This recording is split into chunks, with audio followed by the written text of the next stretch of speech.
This is the Eat Well, Think Well, Live Well podcast. I'm Lisa Salisbury, and this is episode 77, How to Sleep Better with Morgan Adams. I haven't done a dedicated sleep episode since episode number 6. Wow. So I thought it was really time to dedicate an entire episode to sleep, as it is a major foundation for not only health, but actually for weight loss as well. Morgan Adams is a sleep coach, and let me tell you, get ready for some really fascinating stuff about sleep. Not only does she share some great thoughts about sleeping pills and sleep trackers, but stay tuned to the end where she gives 3 very actionable tips to start sleeping better right now. Welcome to Eat Well, Think Well, Live Well, the podcast for women who want to lose weight but are tired of counting and calculating all the food. I'm your host, Lisa Salisbury. I'm a certified health and weight loss coach and life coach, and most importantly, a recovered chronic dieter. I'll teach you to figure out why you are eating when you aren't hungry instead of worrying so much about what you are eating. Welcome to the Eat Well, Think Well, Live Well podcast. I have the pleasure of interviewing Morgan Adams today. I am going to let her introduce herself and just get right into how she got into the sleep coaching field, which we are talking all about sleep today. So it's something we've talked about on the podcast before, but is just as important as the food we're eating. So I think we just really can't talk about it enough. So I'm so excited to have Morgan on. Welcome. Thank you so much, Lisa. Appreciate it. Yeah. So tell us how, what you do and how you got into that field. Yeah, well, I am a sleep coach, like you mentioned. There are not tons of sleep coaches out there, but the field is growing very quickly. And the reason why I got interested in sleep is because I actually had my own really bad bout of insomnia years ago. And it was kind of kicked off by troubles in a romantic relationship, which I'll spare you the details. But essentially, it got me into a situation where I had something called sleep onset insomnia, which is essentially when you lie in bed for a long period of time before you can actually fall asleep. So I would lie in bed for up to 2 hours most nights, waiting for sleep to come, extremely frustrating, looking at the clock and getting more frustrated.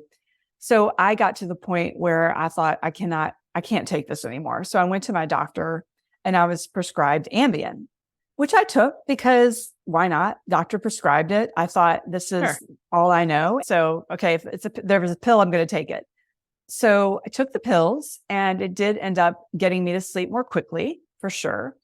But I had a lot of residual side effects the next day.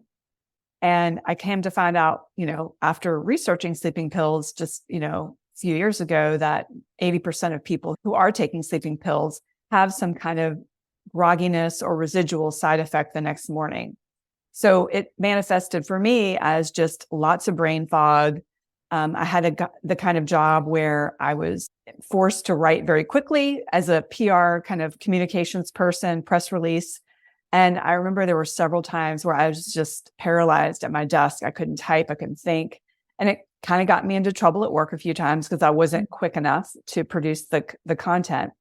And I kind of just dealt with the side effects. I didn't know what else to do. And then about 8 years into that Ambien experience. Oh, wow. You took it for 8 years. 8 years. Yeah. Okay. 8 years. Yes. That's a long time to deal with the daytime effects. Yes, it is. So 8 years into it, I met a man who I started dating, who is actually now my husband. Congratulations. Happy ending to that story. Thank you. And in the early stages of our dating, he said to me, when you take that pill, it really freaks me out because you act like a zombie. And I was like, and in the most loving way he said this, but it really got to me. It really made me think, what am I doing taking these pills? So I decided that I was going to come off the pills. But what I did was, and I don't recommend people doing this, I just took it on myself, this whole getting off the pills. So I cut the pills in half and then to quarters. And fortunately I was able to come off successfully without a lot of problems. But knowing what I know now about sleeping pills and sleep, if you are in a sleeping pill that's prescribed, you really need to work with your prescribing physician or nurse practitioner, whoever prescribed it, because you will want to get some kind of a titration schedule to follow. it also helps if you do have a sleep coach alongside you to give you that accountability and support, because it's not always easy, because a lot of times people who are taking these sleeping pills don't have much sleep confidence at all. So they need support, and having someone build that up. And unfortunately, the doctors are just too busy to like hold your hand through it. They can give you the schedule. So that's the sleep story number one. And I slept fine after, getting off the pills for many years. And then a plot twist happened. Ta-da. And that plot twist actually was experienced by all of us collectively in March of 2020, when the pandemic started. I started to have trouble sleeping again. And I was really, really concerned, because I did not want to go down that road of full-blown insomnia again. So I went to Dr. Google and started looking up sleep tips and how to sleep better, and got an Oura ring to track my sleep. And within a short period of time, I was actually able to turn my sleep around before it got too bad. And I got pretty fascinated with this whole topic of sleep, because it seemed very fixable, in a short period of time. So I started to just organically post what I was doing, what I was learning about sleep on Facebook. And I came to find out that a lot of other women in my circle were struggling with sleep around the same time I was during the pandemic. So I think it was late summer 2020, I had this revelation, and it was like I'd been struck by lightning. Morgan, you need to become a sleep coach for women, because so many people are struggling with their sleep. So it was at that point that I was off to the races, getting multiple certifications, taking classes, and really getting up to speed. I spent about a year or so doing that.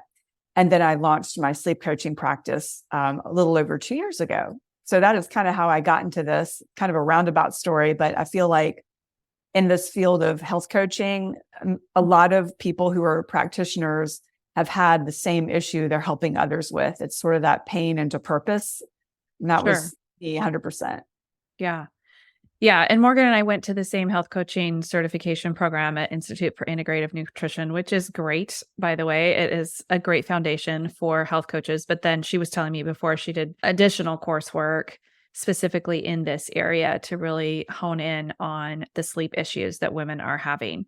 So first of all, thank you for sharing that story. I think it's fascinating that you were able to titrate down and, like you said, like work with your doctor if you are wanting to do that. But you were able to get off of them, but then still be able to sleep. Do you think that was associated more with like the stable relationship as opposed to how it happened in the first place, or just sort of your body was used to sleeping at that point? Yeah, it's a good question. I think it was probably because I was just in a more stable place, and I was just ready. I was determined to make it work out. And I had, kind of tried to stop a few times before that, but it just wasn't the right time for me. Yeah. But I'm really, really glad that I got off of them, because I did not have that sogginess that I was dealing with. And in fact, this is really interesting. I found out that in 2013, so about a year before I stopped taking the pills, the FDA ended up changing the dosage for women. They ended up cutting the dosage in half, because what they were finding is that so many women were being over medicated and having these residual side effects that they had to reduce it. So in essence, I was being over medicated without my knowledge, because they changed that in 2013. And then in 2019, they put a black box warning on these meds like Lunesta. All the Z drugs, Lunesta, Sonata, Ambien. And for those who don't know what a black box warning is, it's a warning on a drug itself. You can see it in the package insert in the drug, basically stating that, certain side effects can happen. And the reason why they put the black box warning on it is because there were actually several, and continue to be several, incidents where people harm themselves or other people. So getting behind the wheel of a car when you're under the influence. And even, I know that in my case, I hate to admit it, but there were mornings when I had to get my butt to work and I had major grogginess from the sleeping pills. It was almost like I was still under the influence, but I had to get to work, So you were definitely driving in what you kind of look back on as an unsafe state. I believe so. Yeah. And I think, if you think about all the people out there who are taking sleeping pills, sadly, a lot of people are probably under the influence and may not even realize it. So there's some really gruesome consequences to these pills. And perhaps the most poignant description of the dangers is in Matthew Walker's book, Why We Sleep. I love that book. It's amazing. He has a section in the book on sleeping pills, and he delivers some really powerful statistics. Some of them even being sleeping pills being correlated with higher mortality rates. And, he's not saying that if you take sleeping pills, you're going to have an earlier death, but there is some kind of association, especially when you're looking at like sleeping pills and infection rates. And one of the theories is that when you're asleep on a sleeping pill, you're actually not getting the same quality sleep you would in a natural state. And you're also not going through the proper sleep stages and the sequential order that they're supposed to be in. And because of that, perhaps that lack of sleep quality is affecting our immune function, right? So yeah, it gets pretty deep if you really think about it. Absolutely. I think most of us, although I certainly don't recommend, like you said, Dr. Google, I think we've all been like, oh, I'm not sleeping well. What could help? And done those sleep hygiene tips, which I appreciate. We talked a little before that we're really going to get beyond those sorts of things. So I did hear you say, you spend a third of your life sleeping. So you do some quick math. That's 8 hours a night. Is that your recommendation? Not necessarily. So the National Sleep Foundation recommends 7 to 9 hours a night. Okay. So 8 is sort of like kind of right in the middle. Mm-hmm. And because I'm a sleep coach, I get served a lot of ads and a lot of products and a lot of content. And so much of it is, get 8 hours of sleep, get 8 hours of sleep.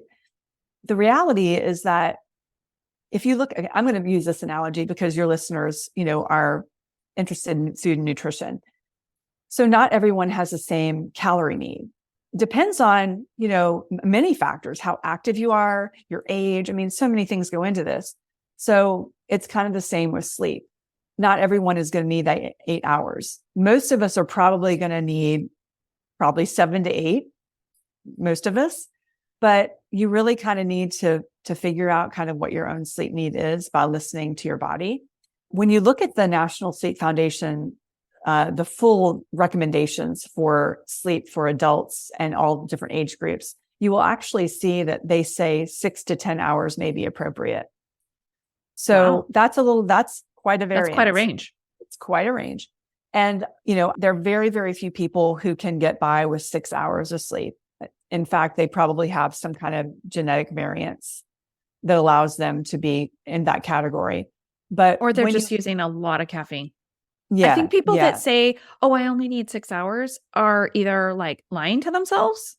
Yeah. They could be functioning at a much higher level, or they're depending on a lot of caffeine during the day. Yeah, I think you're right. And when we look at long-term studies, what we will find is that when people these are longitudinal studies. When we're looking at people who are consistently getting less than 6 hours of sleep on a long-term basis, we do find increased associations with obesity, diabetes, heart disease, cognitive decline. So it's not necessarily to say that you're automatically going to get these conditions, but it's something to really think about if you are the kind of person who is burning the candle at both ends and not really prioritizing your sleep.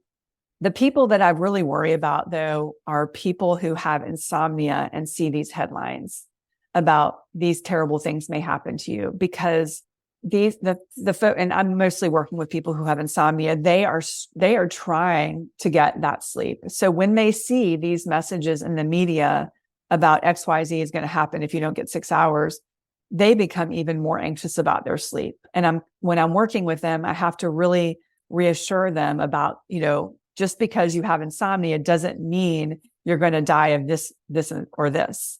Yeah. And insomnia is so different than just not prioritizing, because totally different.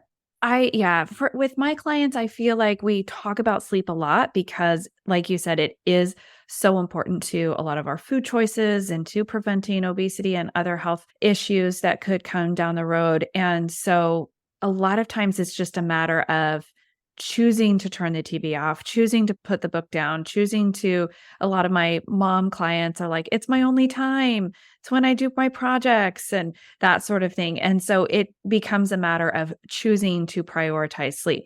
Insomnia is a whole different issue. And that does not have anything to do with just their choosing to be in bed at the right time. And you did say that's primarily what you help with, and you use cognitive behavioral therapy. Which is it?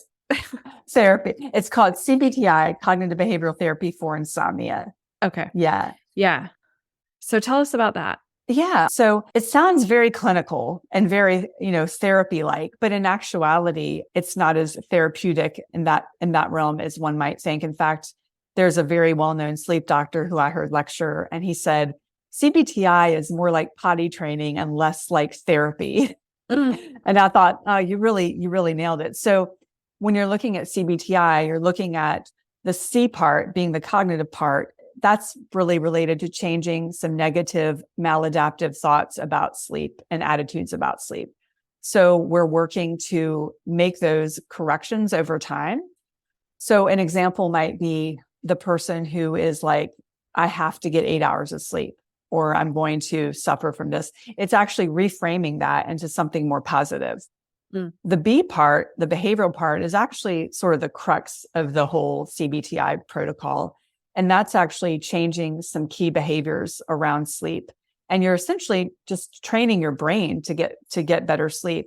And a couple of the techniques that are used, one is called sleep restriction. And it's a terrible phrase because it sounds like you're making people sleep less, but in actuality, it's bedtime restriction. So for example, a lot of people who have insomnia will lie in bed. They'll spend 9 hours in bed, 10 hours in bed, only to generate like 6 hours of sleep. Mm-hmm. So what we want to do is we want to kind of consolidate that sleep so that the time they're asleep, they're spending in more quality sleep, right? Another thing that's part of the behavioral part of CBTI is something called stimulus control. And that's essentially making the bed or the bedroom, the bed, a place only for sleep and sex. So what we don't want someone to do is spend a lot of time worrying in bed, right? So somebody who wakes up at, 1 a.m. and can't get back to sleep, after about, 20, 30 minutes, what we instruct them to do is it sounds so counterintuitive, but to get out of bed and to go into another room and do something relaxing and pleasant in dim light until they become sleepy again, and then they return to bed. So it's a real kind of behavioral technique that basically unpairs your brain with the anxiety of being in bed. Mm-hmm. We want to make your bed a place where you're relaxed and you're not stressed out. So do you include like not working, not being on your phone, not bringing your laptop into bed, not watching TV, all that kind of stuff as well? All of the above. Now the TV is there can be a little bit of a grace period with that because some people just with their lives and their partners, it's part of their ritual, but definitely not working in bed, definitely not scrolling their phone in bed. I mean, I've had lots of clients have disrupted sleep because of that. And the blue light and everything, the stimulation of social media. Mm-hmm. So really you just want to make your bed for sleep and sex as much as you can. And so what I do in my practice is I take some of these concepts from CBTI when they're appropriate for the client, and then we implement them to help them improve their sleep quality so that they are getting better sleep overall and they're feeling better in the day. Because a lot of people talk about insomnia as being like a nighttime problem, but in reality, so much of the fallout from insomnia happens during the day. Right? Yeah. When people have fatigue and they're irritable and they can't concentrate. So that's just sort of a little background of CBTI and how it works. So switching gears a little bit, you mentioned that you kind of started with sleep onset insomnia where you can't go to sleep at night. But so many of us in midlife, and it's not that I only have listeners that are in midlife, but if you're not there yet, this might happen to you, is we wake up at 3 a.m. and knock on wood, this isn't one of my perimenopause symptoms just yet, but that 1, 2, 3 a.m. wake up, why does that happen? Yeah. So first of all, I just want to normalize that wake ups are normal. So A healthy adult can have up to 12 wake ups a night. And the thing is that most of these wake ups are very brief. So we are actually kind of designed to wake up very briefly after we've completed a sleep cycle. And those awakenings are sort of designed to have us scan our surroundings for danger. And then once we realize we're safe, we go right back to sleep. I did I don't want to say a sleep study, but it's a device, an app that I used. And I measured it against my Oura ring. And the device was saying I woke up like 16 times. I only remembered one of those awakenings. That's how brief they were. If it's like 3 minutes or under, you're probably not going to remember it. That was actually going to be my question is like, I do not remember waking up. So am I not waking up? No. So it's normal to not remember it. It's normal to not remember it. Okay. So I want to normalize a couple of brief wake ups that you might even remember are normal, right? And let me just say that some other reasons why we might be waking up other than we're finishing a sleep cycle. Here are the main reasons I see in my practice. Number one, we're too hot. And that doesn't necessarily mean we're having a night sweat or a hot flash, but we may just be sleeping too hot, in which case we can consider interventions like turning up the AC in your room. You actually should be having your temperature in your bedroom a couple of degrees cooler at night to help set your sleep. Than what you typically desire during the day? Okay. Yes. So for example, we keep our house around 72 during the day. Then we go back to 68 at night. That's generally the recommendations. There's some recommendations that say like 63 to 65, which I think is quite chilly, but you have to kind of figure out your own preference, but it's essentially you want to make it a little cooler than your temperature during the day. I have to tell you that we were just at this Airbnb. I was telling Morgan before we got on, I've been out of town for a week, taking my daughter to college, and I was staying in an Airbnb, and the thermostat was controlled apparently by the owner because it was like locked and it was 76, 24 hours a day. And we were dying at night. Like I'm okay with that during the day. That's fine. 70s. That's fine for me during the day. But at night we were like, seriously? And so I feel really validated right now that you're like, you definitely should have it lower during the night. Yes. I've heard this situation quite a few times with Airbnbs, hotels. They're not considering women in midlife. No. They need to be corrected. But anyway, there's other interventions you use. Bamboo fabrics for your bedding and for your sleepwear. There's even mattress cooling pads that are great. Those are game changers for a lot of people. The fact is that when you're sleeping in a cooler environment, you tend to get deeper sleep. And I know this for a fact because my husband and I do have a cooling mattress pad that has been on the fritz a couple of times. We're sleep geeks and we look at our sleep data, and our deep sleep is never as good when the cooling pad isn't on. So being hot, one reason for waking up. Second reason is low blood sugar. So when our blood sugar crashes, we have these cortisol and adrenaline spikes, which wake us up. So we have this kind of recommendation to not eat like 3 hours before bed. However, there are certain times when if a client is waking up a lot at 3, we may do this experiment where she has a very small snack an hour before bed that consists of like a Greek yogurt with some almonds, something that's got some protein, some fat, a little bit of carbs to see if that prevents the blood sugar crash. So that could be something someone could try to see if it prevented the wake up if they're having it real consistently. And then the third reason, and this is quite common, not talked about nearly enough, is that women have sleep apnea episodes that wake them up. And they don't really realize that they're waking up because of this.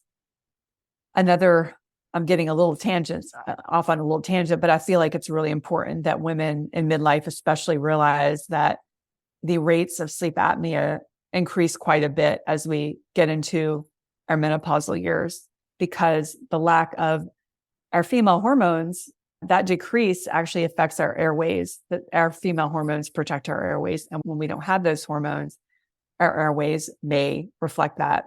And so when women are not feeling refreshed in the morning, even though they've had their 7 or 8 hours of sleep, when they're feeling really low, sometimes that's a really good sign that they need to get a sleep study done.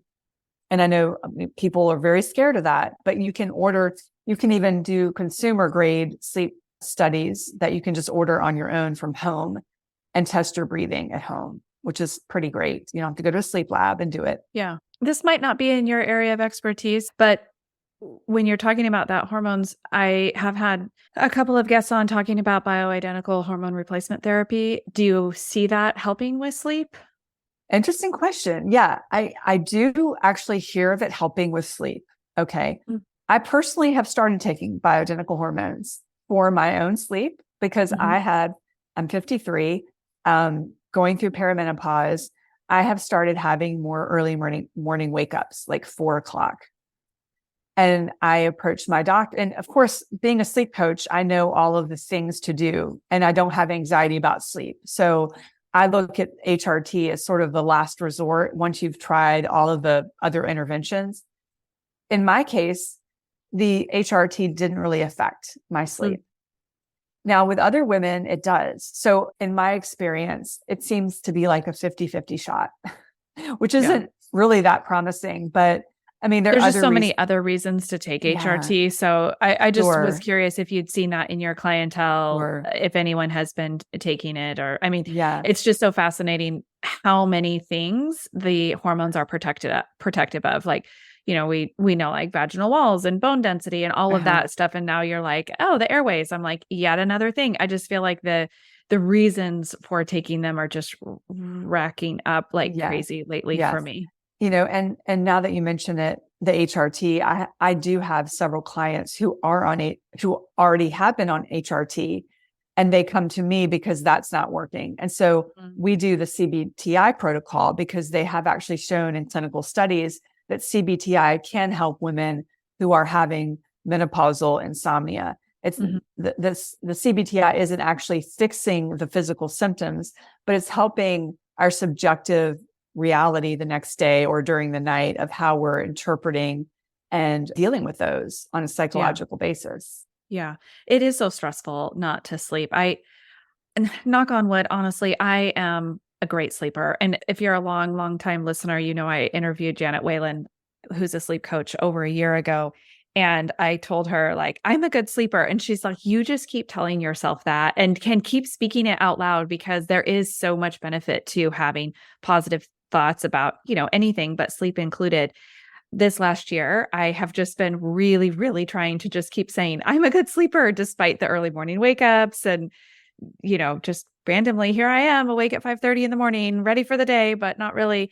So I still believe that I am a good sleeper. So I don't have as much firsthand knowledge on this kind of thing. So I appreciate of your expertise. I'd really love to get into some, actionable tips, like a toolkit here for sleeping better. And I know Yeah. you've mentioned a couple times you use an Aura ring. So I don't know if that's part of some of those tips. Yeah. Well, that wasn't part of my tips, but I'll just share that, with sleep trackers, I think they can be a really great tool for people who are interested in optimizing their sleep and improving it.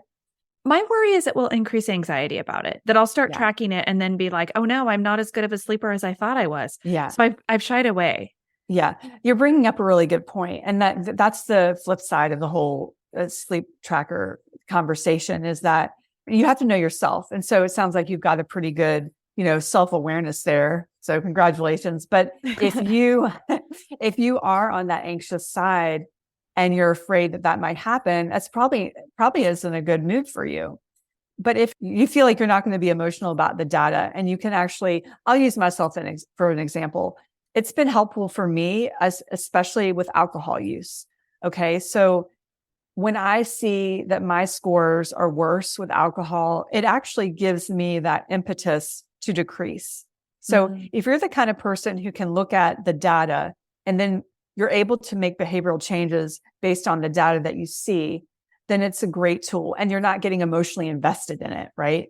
But for example, my clients who have insomnia, most of them would not do well with a sleep tracker because they'll get in the weeds with all of their, oh, Morgan, oh, God, oh my gosh, I only got 9% deep sleep. Oh my gosh. I've heard of people getting up, like if they have a wake up at 3 a.m., they'll go check their Aura ring. That's really counterproductive. So if you're Yeah. going down that route, don't use an Oura ring. Another alternative, if you have an Oura ring and you find yourself getting a little bit too concerned with the data, you can take what I call a data fast. Essentially, you could wear your ring or not. But if you wear your ring, the data will track. You can just check the scores weekly, right? So that you're not checking every day, so that you're looking at your sleep from a little bit of a wider lens than that narrow lens. But, in certain cases with my insomnia clients, sometimes the Oura ring actually helps them. And these are people who have something called paradoxical insomnia, which is when you have insomnia and your brain isn't registering that you're asleep. So essentially you think you've slept like 1 hour the whole night. Like I have clients who report on their sleep journals, the written kind, I slept 1 or 2 hours. And if you're sleeping 1 or 2 hours sustained, like you're not going to be actually functional, Right. So in my mind, I'm like, okay, this person probably has paradoxical insomnia. In those kinds of cases, sometimes we do work with a sleep tracker, because I've found that when they get a sleep tracker, if they're saying they sleep 1 or 2 hours, the sleep tracker will tell them you got 5.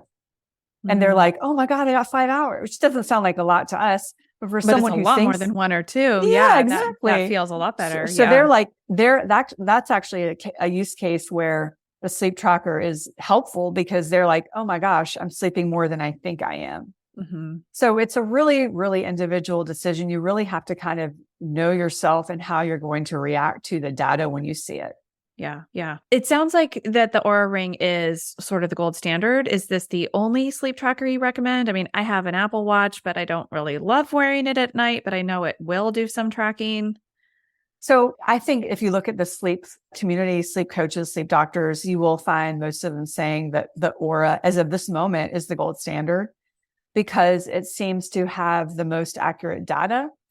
Plus, there is some benefit of having a ring versus a watch. There's a little bit more compliance to wearing a ring. But the field of sleep tracking is really a growing field. So Oura is not the only game in town. There are other sleep trackers that are going to be launching very soon. But yeah, I mean, they are good tools. Some people really like, I think that the Whoop band or the Fitbit, they might be better choices for people who really want the activity tracker piece of it to be better, and they're somewhat interested in sleep data. But if you're like really honing in on that sleep data, probably, or at this point in the marketplace, or is probably the best choice. Okay. Well, let's get into some actionable tips. Everyone wants to sleep better. Even if you are like me and you're like, I basically sleep well, it's just so important to our overall health that I always feel like anything to improve is going to be helpful. Yeah. Well, I do have a few really actionable free tips I'll share with you all. So the first one is to keep a consistent wake up time every day. And people are like, even on the weekends? Let me ask, even on the weekends, because our bodies don't know the difference between the weekend and the weekday. The reason why is because this keeps our circadian rhythm very strong and very consistent. So that is something actionable that we can do. We just sometimes might need to use an alarm clock to do this. Now, if you're waking up at the same time every morning, what you will find over time is that you will become sleepy around the same time each night, right? So this regularity with our wake and sleep times is actually really important. They did a study that found that women who had a variation of 90 minutes or over between their sleep and wake times had a higher body fat percentage than women who had 60 minutes or under of variance with their sleep and wake times. 16 minutes? 60. Oh, sorry. 60. Yes. I was like, whoa, that's really specific. Okay. 60 that's pretty minutes. tight. Okay. That's a little too tight. An hour either way. So I could wake up like between 6:30 and 7:30. That would be considered a consistent wake up time. That would be pretty good. If you could have it a little bit tighter, like within a half hour, that would be even better. The question often arises with my clients is, hey, I'm going out to a wedding on Saturday night. I'm going to be out later. Can I sleep in? Okay. So on the weekend, you can probably get away with sleeping in by like an hour, but I wouldn't push it out too far, because what could end up happening is you could get social jet lag. And so that's essentially the same as jet lag, but you're not benefiting from traveling. Your body is just sort of out of sync. And what ends up happening, this happened to me personally years ago. when I really didn't know much about sleep, I would stay out really late on the weekend and sleep really late, like 3 hours. There would be like 3 hour differential. And Sunday nights were brutal. Monday mornings were even more brutal. So the more regular you can stay, that would be great. So like I said, if you're really regular with your wake up times, you're going to just find that each night you're going to become sleepy probably within an hour window. So your bedtime doesn't have to be quite as tight, but your wake up time should be pretty tight. That does happen to me where I get sleepy at the same time. And then that frustrates my husband when we're trying to watch a movie on Saturday night or something. He's like, it's Saturday night. Like, why can't you stay up later? I'm like, because I'm tired at the same time. I'm trying to obey my circadian rhythm and my sleep drive. So just deal with it. So then the second tip I would have is to get morning sunlight or morning daylight every day. So first thing when you wake up, within an hour of waking up, is try to go outside and get about 10 minutes of light exposure without your sunglasses on. I do this. I mean, these are the things that I do myself and my clients are doing, and they're getting really, really great results. So I know it sounds incredibly simplistic. No, I made a face because my eyes are so sensitive to the sun. Like my eye doctor is like, you have zero pigment in the back of your eyes because I'm Irish. And so he's like, never go out without my sunglasses. I'm like, I can't, it hurts my eyes. So I know I need to try to get a little more sunlight without. I'm with you though. I have really light eyes myself. And when I started this, it was kind of like a shock to my system, but your eyes actually do adapt over time. So right now, I mean, even though I have a collection of pretty cute sunglasses, they rarely get worn. They get worn when I'm driving and there's a huge glare, but like when I'm walking in the morning or the afternoon, I don't take them with me because my eyes have become adapted to it. The reason why it's so important that our eyes actually hit that light without the sunglasses is because when the natural light hits our retina, it sends this signal to our suprachiasmatic nucleus, which is our circadian pacemaker. And when that happens, this beautiful cascade of hormones and neurotransmitters happens. So it shuts off any residual melatonin from the night before. It boosts your serotonin for better mood. And it also prepares your melatonin production for that upcoming night. So when you're outside early in the morning, walking your dog or whatnot, and you're wearing your sunglasses, you're kind of doing your body a disservice in a way because you're not getting the benefit of those neurotransmitters and hormones syncing up for the day. So the third tip, and this is one that I think your audience is going to resonate with, probably won't be a stretch for them, but it's exercise. And we have so many studies that have shown that getting regular exercise helps us with our sleep. One of the reasons being is because the more active we are during the day, the more it builds up our sleep drive. And they've actually done about 13 studies showing that consistent exercise helps boost our deep sleep. It also helps with our sleep efficiency, our sleep quality, and the total time it takes us to fall asleep. Does it matter if it is a cardio workout or a strength training workout? I'm so glad you asked. Like burn a lot of calories? Yeah, you're setting me up for this next thing so well, beautifully. So there was a study of middle-aged adults done recently where they had people broken up into moderate intensity aerobics, high intensity aerobics, moderate to intense weight training. And the group that had the most sleep benefits was the aerobic group. And it was the moderate aerobic group. Mm-hmm. Now, I'm a huge fan of strength training, so I don't want anyone in midlife out there to like ditch their strength training. I personally feel like we should just have like an equal balance, right? Definitely strength training is so critical for women in terms of avoiding sarcopenia. But I think the takeaway is we don't have to like knock ourselves out with a HIIT workout every day, because this study is showing moderate intensity was really the sweet spot. So I love that. Totally. I think too, if you are really trying to solve a sleep problem, that's the priority. So if you're like, okay, I'm going to throw everything at this, and that means I'm going to do all I have time for is a moderate intensity cardio workout, and I don't have time to strength train, I would say it's more important for you to get your sleep on track and then add back in the strength training when your sleep is on track, because it is really just the foundation. Yes, I would agree. I think that a lot of women make the mistake of setting their alarm for an early morning class that they want to get to, even if they haven't had the proper sleep. And I really discourage people from doing that, because if you're going at it pretty hard in a spin class, and you're not well slept, your injury risk can go up, and you don't want an injury. So it's a great point you made. You really want to prioritize the sleep. And there's such a wonderful, interesting bi-directional relationship between exercise and sleep. Mm-hmm. If we're getting great sleep, we're going to wake up and we're going to feel motivated to work out, and then in turn, our workouts, like I just said, are going to help increase the quality of our sleep and the depth of our sleep. And here's something really awesome is if you can do an early morning walk, you're hitting, I hate the term killing two birds with one stone, but you're feeding two birds with one scone is what I'd like to say. You are getting you're getting your sunlight, like I'd said, and you're getting your movement. So you're multitasking. Yeah. Yeah. Habit stacking. Yes. I love it. Well, I love those 3 tips. Any last thing that we haven't covered that you'd like to add to this conversation? Gosh, I will just briefly touch on the importance of an evening routine as well as a morning routine. Those are both the bookends of your day are really critical times to prepare yourself for sleep. And sometimes people say, when should I start preparing for sleep? And I say the second your feet hit the ground, right? The morning routine is critical and the evening routine is just as critical. I do have a free mini course that actually guides you on how to create your own perfect morning and evening routine. And you can maybe link that in your show notes. But again, evening routines and critical morning routines. And if you have problems with the evening routine and getting it, I think that one of the best tips is like put an alarm on your phone, alerting yourself that, hey, now is the time to shut everything down and start going into that evening routine. Because sometimes you mentioned just with some of your clients, it's that procrastination, right? And we can kind of like maybe mitigate that procrastination by setting some of those boundaries with an alarm. Mm-hmm.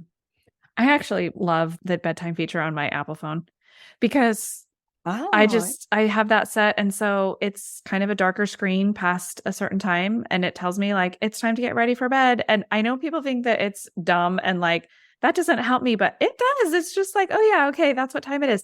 I often get lost in what I'm doing or sidetracked. Yeah. And it just is a great little alert. And I do use that. So I like that idea of alarms because I do think it's helpful. And then it automatically turns on do not disturb. And so I don't have to worry about being disturbed at night. Yeah.